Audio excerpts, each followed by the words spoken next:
Hello everyone, how's it going? I am Teacher Gabi and welcome to one more video in this channel. Today we're going to talk about the future.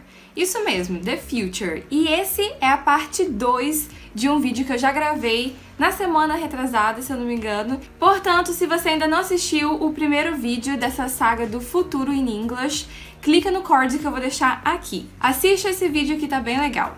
Porque no vídeo de hoje, nessa parte 2, eu vou falar sobre como você pode se comunicar em situações que vão ocorrer no futuro usando a estrutura do will. Antes da gente começar, eu já quero pedir para você se inscrever nesse canal maravilhoso se você ainda não é um inscrito. Ativa as notificações, assim o YouTube avisa você sempre que a gente postar um vídeo novo por aqui.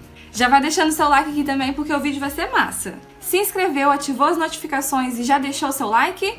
So, let's get started! First of all, primeiramente, vamos entender o que é esse will. Pois bem, will é um verbo modal. E talvez você se pergunte, ok, Gabi, mas o que é esse verbo modal? Eles têm por característica o fato de não precisarem de nenhum auxiliar, de nenhum tempo verbal, e por conta disso, eles não vão modificar o verbo principal da frase. Se pareceu complicado, não se engane. Fazer frase com will é até mais fácil do que usando a estrutura do going to, que é uma outra estrutura que a gente também usa para falar de coisas no futuro em inglês. Agora que a gente já entendeu mais ou menos do que se trata esse will, vamos aprender como formar frases com ele. Vamos dividir em frases affirmatives, negatives e interrogatives. Assim a gente sabe afirmar, negar e realizar perguntas em inglês usando o will. E não tem segredo, gente. Sempre depois do will, a gente vai colocar o verbo na sua forma infinitiva, ou seja, sem a gente precisar conjugá-lo. Pega esse exemplo aqui para ficar mais claro. They will be at home tonight. They will be at home tonight. Como vocês podem ver, para formar frases na affirmative usando will, primeiro a gente vai precisar de um sujeito, né? A pessoa que vai praticar a ação na frase pode ser um pronoun, como they, ou um nome próprio. Depois a gente vem com will, então they will.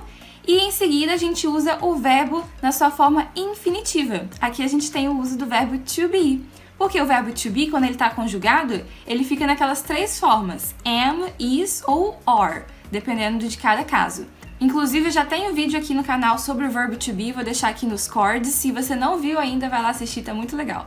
Então já temos a frase they will be, o sujeito will e o verbo principal da frase na sua forma infinitiva, e depois disso a gente só acrescenta um complemento para a frase se for necessário. Assim temos they will be at home tonight. É importante destacar, gente, que vocês não vão ouvir os gringos falando assim, they will. Eles usam principalmente a forma do will em sua forma contraída no inglês falado do dia a dia. Então, em vez de falar they will, um americano ou americana no seu ritmo de fala normal provavelmente falaria essa frase assim: They'll be at home tonight. They'll be at home tonight. Dessa forma, they will vira they'll. They'll. Eu vou falar mais sobre as contrações do will daqui a pouco no vídeo, calma aí. Antes disso, deixa eu só dar mais um exemplo. She will go to school now. She'll go to school now.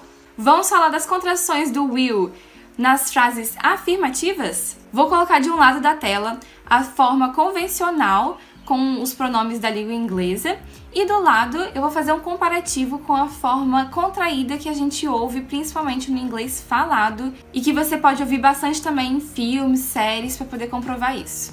Então, se eu quiser falar eu vou fazer alguma coisa, eu posso usar o I will, né? E o I will fica I'll. I will, I'll. Então, vocês podem ouvir frases do tipo I will call you later ou I'll call you later. I'll call you later, o que é bem mais comum. Vamos prosseguir com os outros. Então, a gente tem depois o you will, que fica you'll. She will, que fica she'll. He will se torna he'll. We will vira will. E por último, they will fica they'll. Eita, que eu quase me esqueci, mas eu não posso deixar de mencionar o it will. It will, na forma contraída, vai ficar it'll. Ah, Titi, achei muito complicada essas contrações. Se eu quiser falar com um will, eu posso? Pode, tudo bem. Eu estou frisando isso porque você vai ouvir bastante essas contrações e é interessante a gente saber para quando ouvir já entender também o contexto que foi usado. Lembrando que as contrações a gente usa bastante em falas informais. Então, quando você estiver conversando com seus amigos, família, pessoas que você já conhecem, tem uma certa proximidade. Fora desses contextos, em ambientes mais formais, nós usamos o will normal sem ser contraído. Beleza, vamos aprender a negar usando o will? Let's go to the negative sentences. É bem tranquilo, it's a piece of cake. Nesse caso, a gente só precisa acrescentar o not depois do will.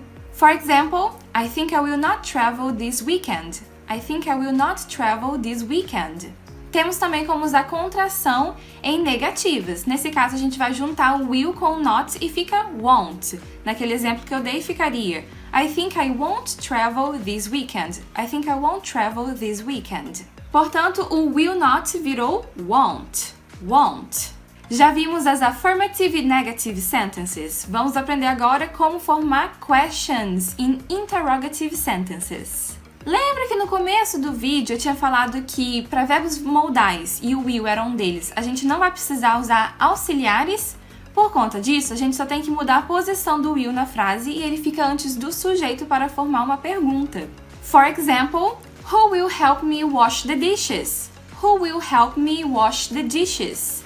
Ainda falando de perguntas, mas não com esse sentido de ações que ainda vão acontecer no futuro, um uso muito comum do will é para você expressar um convite, uma ordem ou até um pedido. Vocês podem ver perguntas como Will you have a cup of coffee? Will you have a cup of coffee? Ou seja, aqui a pessoa está perguntando se você quer. Will you stop here, please? Will you stop here, please? Já aqui a gente tem um exemplo de um pedido. Will you please close the door? Will you please close the door? E aí, conseguiu entender como a gente faz para formar frases com will? Vou deixar aqui no link da descrição desse vídeo uma atividade online onde você depois pode fazer a sua própria correção. Assim você pode colocar em prática tudo que aprendeu por aqui. Se você gostou desse vídeo e o conteúdo foi útil para você, não esquece de deixar o seu like e compartilhe esse vídeo com um amigo que também está tentando aprender inglês. Fiquem ligados aqui no canal também, porque logo eu vou estar postando um vídeo fazendo uma comparação das situações de uso entre will e going to. So stay tuned! Vou ficando por aqui and see you soon!